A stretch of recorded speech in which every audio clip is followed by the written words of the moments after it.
Hello, my friends. Greetings again.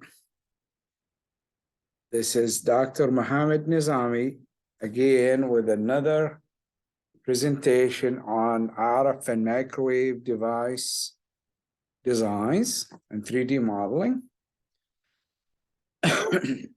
In my videos, in my past videos that you can view right here, if you look back, I did several presentations on design and modeling of waveguide to planar transmission line transitions.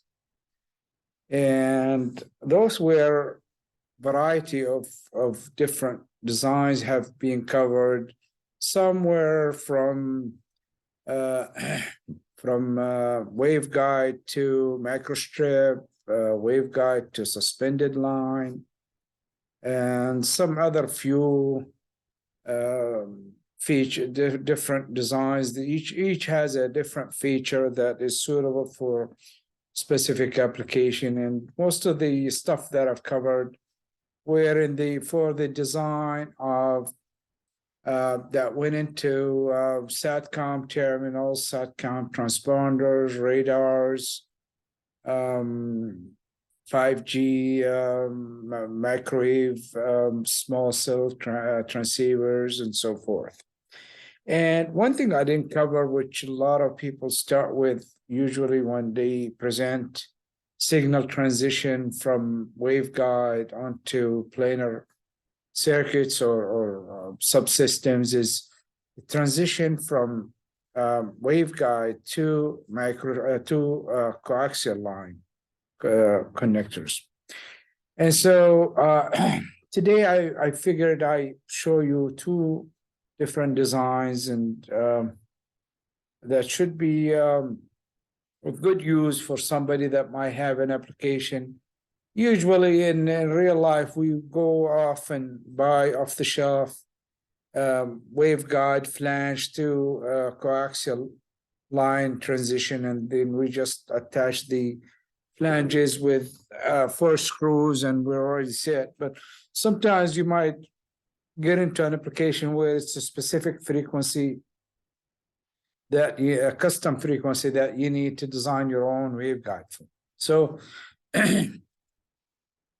now, before I go on, I just want to show you that these designs that I'm going to present today, if you come to my 3-day training on March 15th to, February, 15th to 18th, you will have an opportunity to do hands-on development of these from scratch, basically, from concept all the way to having a solid model that you can actually take and build.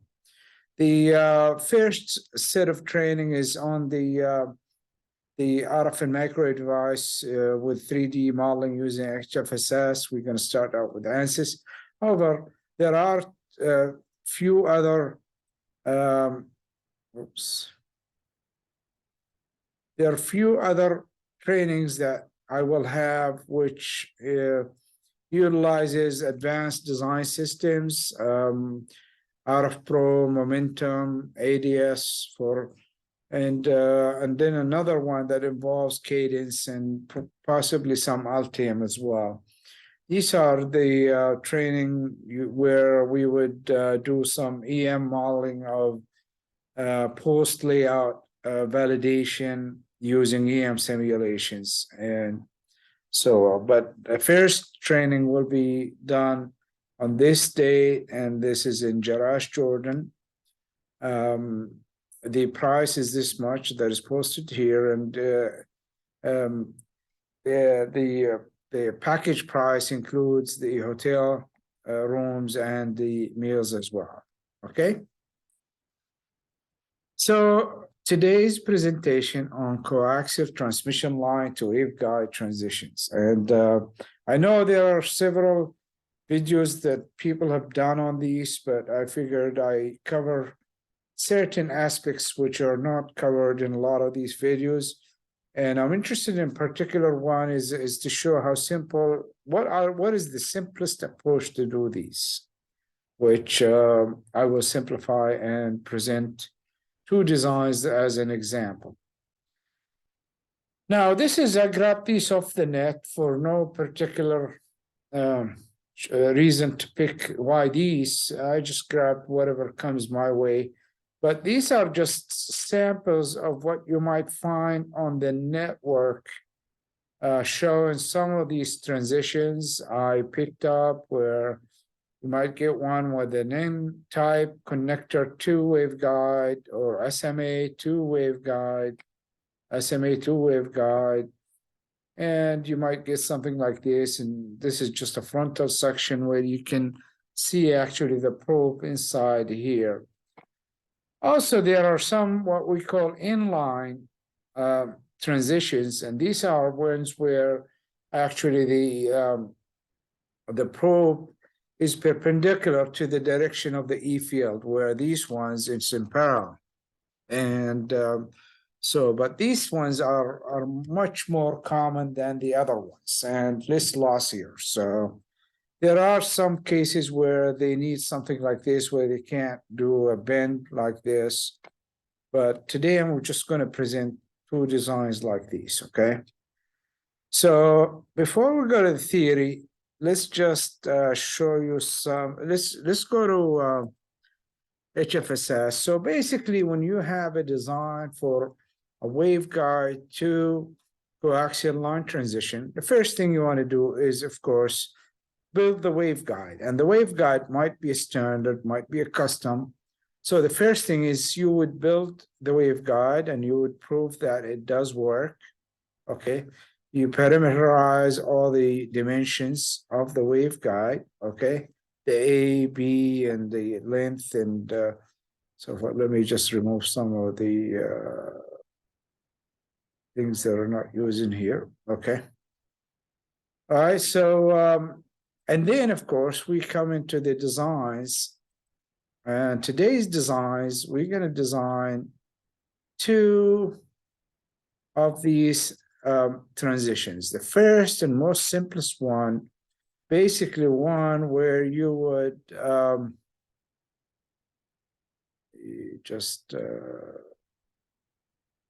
we can see this. This one here is where you basically, all you have to do is just basically bring in a coaxial line to the surface of the waveguide, make a hole for the insulator, the Teflon, and then that same hole put in the inner conductor of the coaxial line to go in as a probe, okay? And of course, the way you do it, you put this here is a short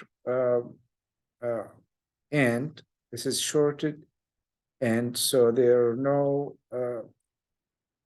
signal that can go past this way. And this is the input in here. So this is the simplest way to do these transitions. And of course, this would be a connector, an SMA or N-type connector. Right now, the dimensions of the coaxial line, the inner and the outer, or the shield, they are based on the dimensions of an SMA connector, okay? But for us, as far as we're concerned, electrically, we're only interested to do this way, which is just showing the basically the inner conductor, the outer conductor, and the material, okay? The material in this case, this is the Teflon, that is this one, and let me just get this a little bit like that so we can see it, okay? So this is the Teflon that is in there, okay? And the design of this is simple. First of all, the waveguide, the broad length to the smaller length, or the A to B, that's determined by the cutoff frequency. When you come in and you design your waveguide, you would have already figured what the A and B should be, okay? And so you would come in and all you need to do is just make a hole and just put this thing in there. The dimensions that we have, that we can have on these designs, is basically as follows. The first design parameter, which is the distance, that this is the short wall end, and this is the probe looking on top, inward. The distance between this point, the center of this, to the wall, that usually we design that so that it's a quarter wavelength from the center pin of the coaxial probe, okay, or the probe itself. And what that means is, and we do that so that actually the probe in here sees not short, but sees open, because as you know, the input impedance of a quarter wave line, transmission line, electrical length is basically short. If it's short, it's open, basically. So that's why we do this. And then, of course, the length of the probe itself, the length of the probe is also assumed to be a quarter wavelength, okay? Now, so having said this, let's go back and elaborate more. And there's another design that I have also, which is exactly the same, except what we would do is we will load the tip of the center conductor on the coax with a disc, okay? And this disc is basically what it does. It increases capacitive loading so that actually the probe can be shorter, and it gives you better impedance match, and therefore over wider bandwidth, okay? And we'll show in a minute the differences between these two. So let's go back to this here. And now, so again, how we design this is the following, okay? Oops.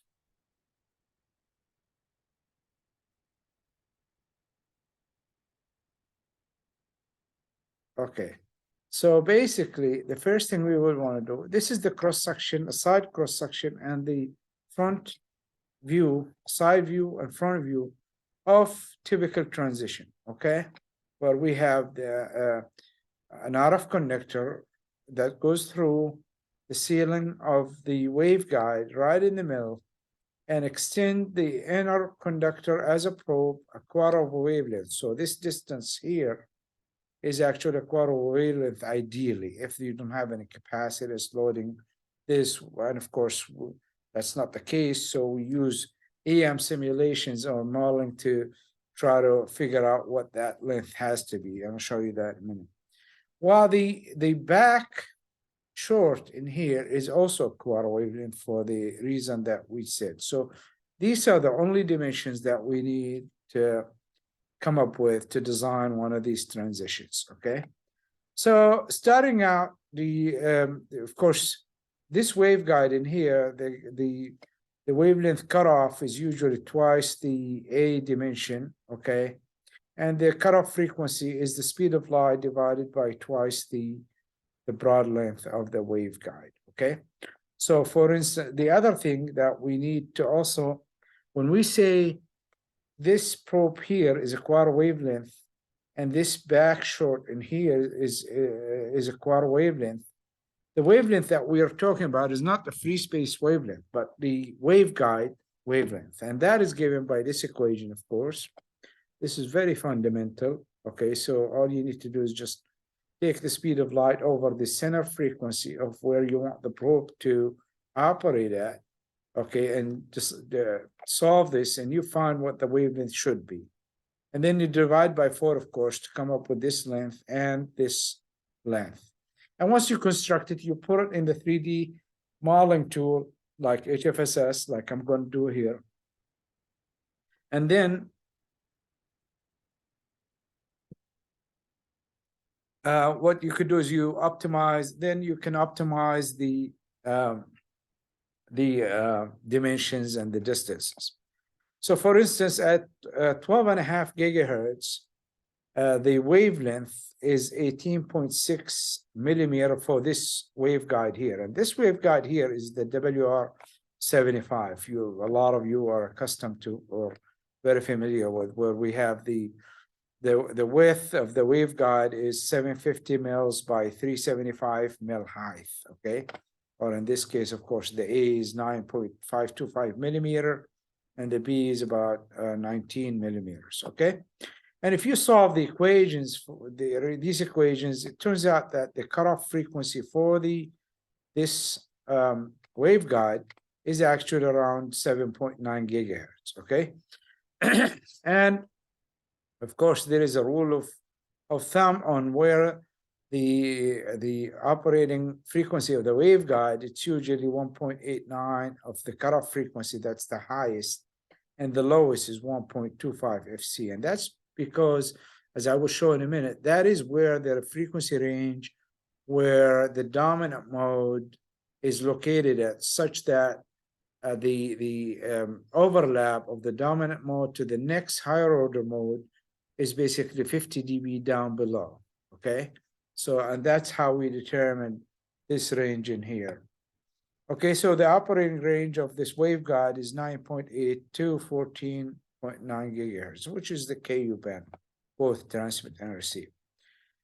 Now, since the wavelength is about 18.6 millimeter or 732.28 mils, and that came from this equation here, if you divide that by 4 equal quarter wavelength, which is 183 mil. So if I'm designing this transition, the first thing I would do is I would place this pin, extend the length of this pin 183 mils inside, okay? And then away from the back short by the same exact length. Model it and see what we get, and then we go from there. But back to your step before that is basically you come in and you simulate the waveguide itself first with these dimensions. And of course, this is what we get. And you can verify the wavelength of the waveguide by measuring the distance between any two symmetrical points of the E field. Because as you know, every wavelength along the every half wavelength, actually, the pattern of the E field alongside the waveguide repeats. So you can, for instance, if you right now measure from here to here on the waveguide, I get 16 millimeter, okay, which is not quite the this distance here, but it's close, and that's because I'm not exactly really finding out where the center of these circles are. I'm just basically using the measure tool, a calculation of the HFSS, okay? So this is all verified, it's fine.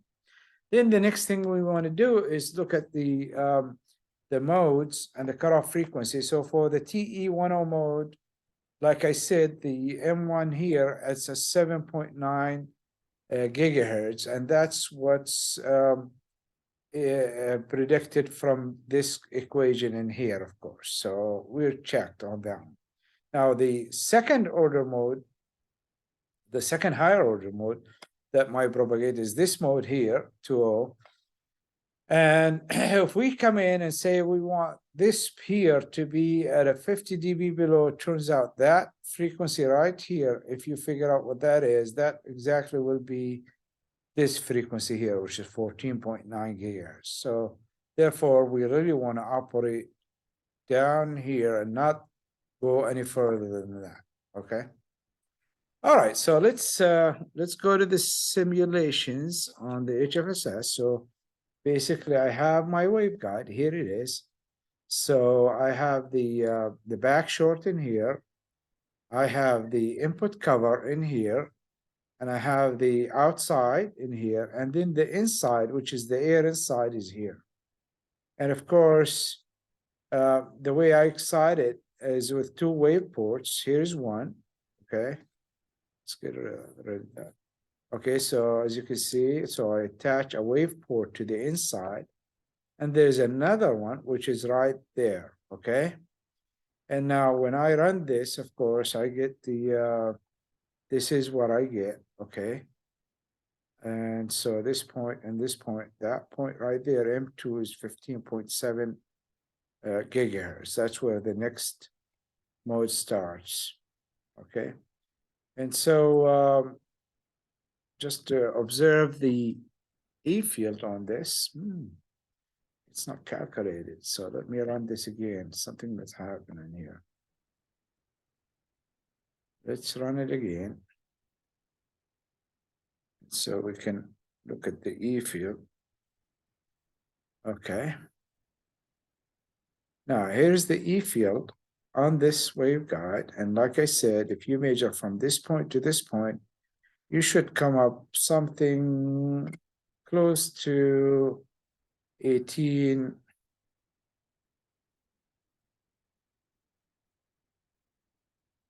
millimeters, which we will show. So if I come in, say from, let's say to here, that's about 16 mils, as you can see on that side, on the left-hand side, on the Z-axis, okay?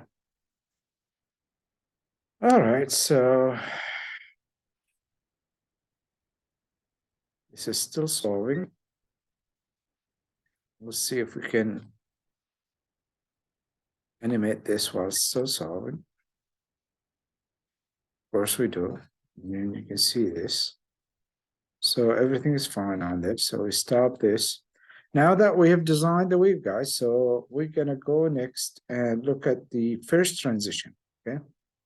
The first transition is this one here, which is, that's what most of the commercial low-cost transitions are made of. So basically what we do, like I said before, we bring in a coaxial line and we basically make a hole that will insert in the little piece of Teflon to cover insulate the waveguide body from the center conductor, okay? And of course, the outer shield touches this, so we get a common ground.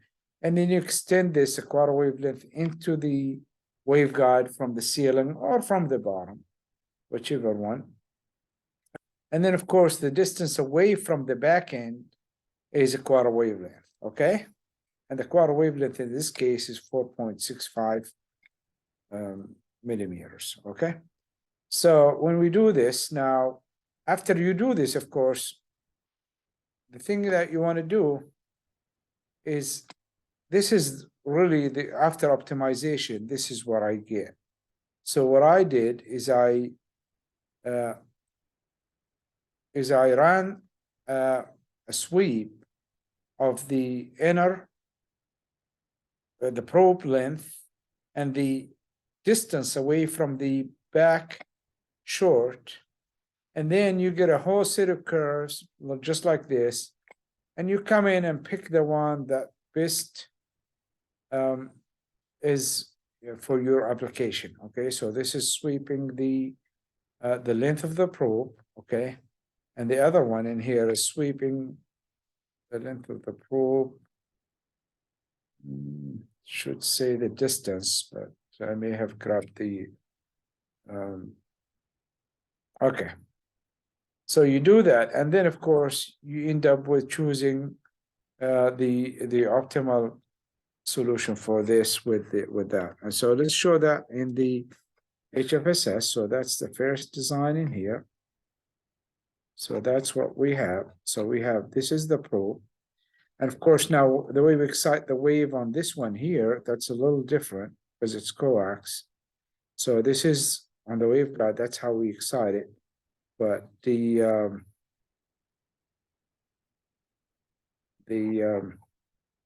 line itself,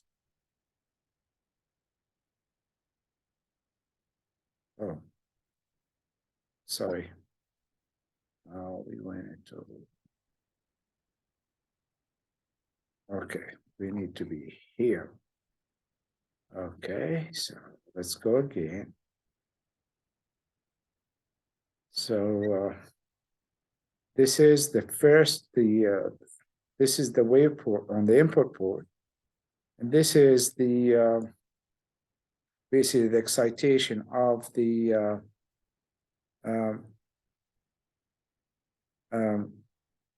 coaxial transition connector. Okay, and we can show, actually, we can show the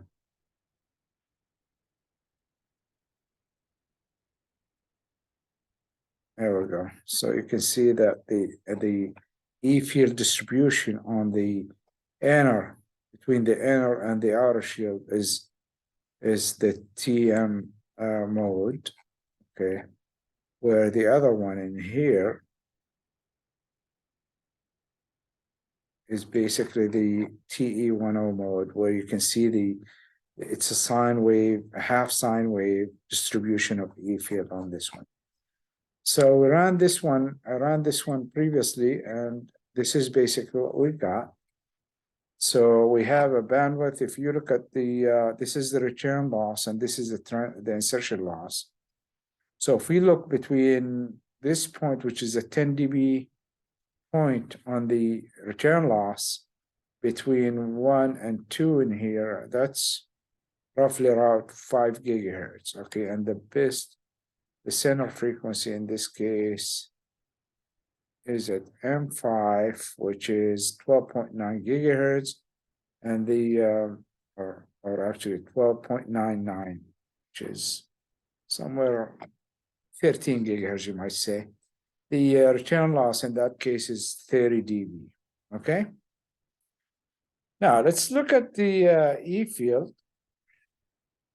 Okay, so here's the E field on this. Basically, the waves gets created in here in TE10 mode, and then when they reach out here, they get converted into the transformed into the TEM and propagate down the transmission line. Okay, so let's just show the animation of that. Okay, so you can see that's what happened.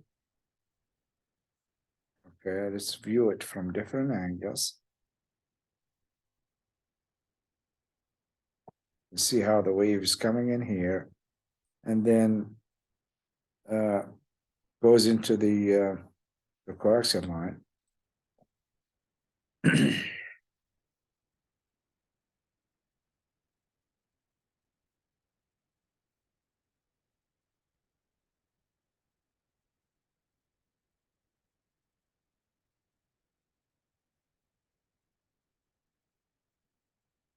Okay, let's look at a different. Okay. See sideways how the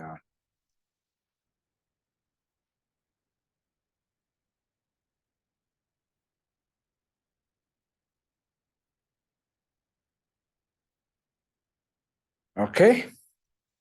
So now, so the next design. Okay, so we've showed this how the E field gets transformed. The next design, basically, this design here, and this is exactly the same, except what we do is we will load the center probe with a disc, round disc. Okay, and in this case, I picked up the disc is diameter is 3 millimeter and the disc height is 1.27 millimeters. Okay, and what that does, that basically creates a little capacitive loading that subtracts from the impedance of a inductive probe that basically reduces the overall length of the probe. So, and gives you a more match over wider frequency. Okay, and the theory for this is you can Google this out. You can run waveguide to coaxial line transition with loaded center pin loaded disk, and you can find a lot of these. And this is what we got, basically, the response, and it's a much wider bandwidth. So if you look between M7 and M8, which is a 10 dB point on the return loss, you're somewhere almost 7 gigahertz. Okay, so it's pretty good. Okay, so we're going to look at the E field, same way it behaves. Okay.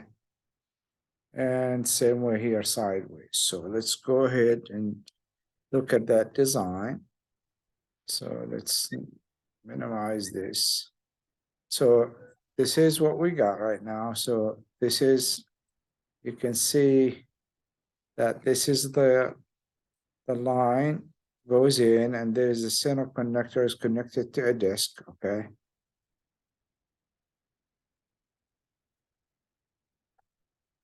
Let me make this more transparent so we can see. Okay, so basically what we have is a center connector goes out, extends out, and then, and of course you can see here how this one is much shorter than the other one. Let's just show the other one, this one here. Let me get rid of the E field on this. So if we can come into this and show.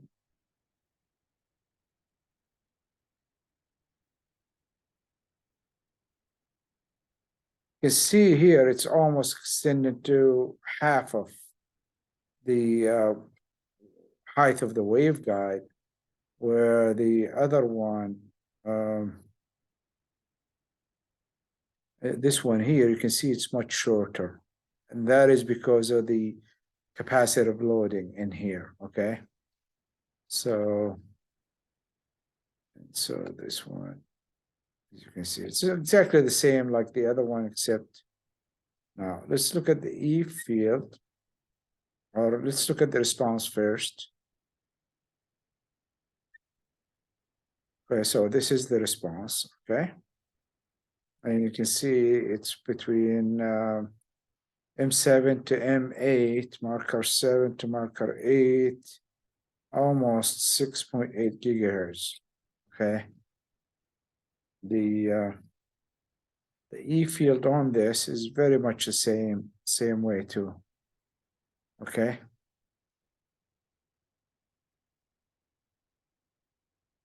We can animate this.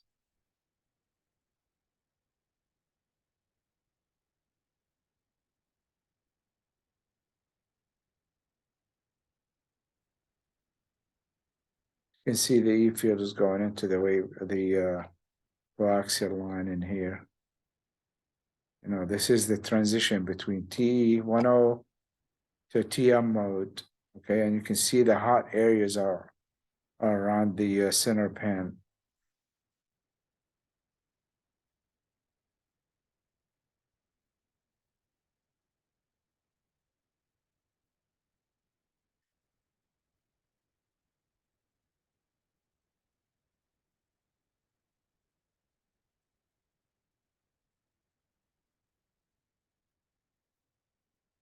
Okay, so that's what I have for this session.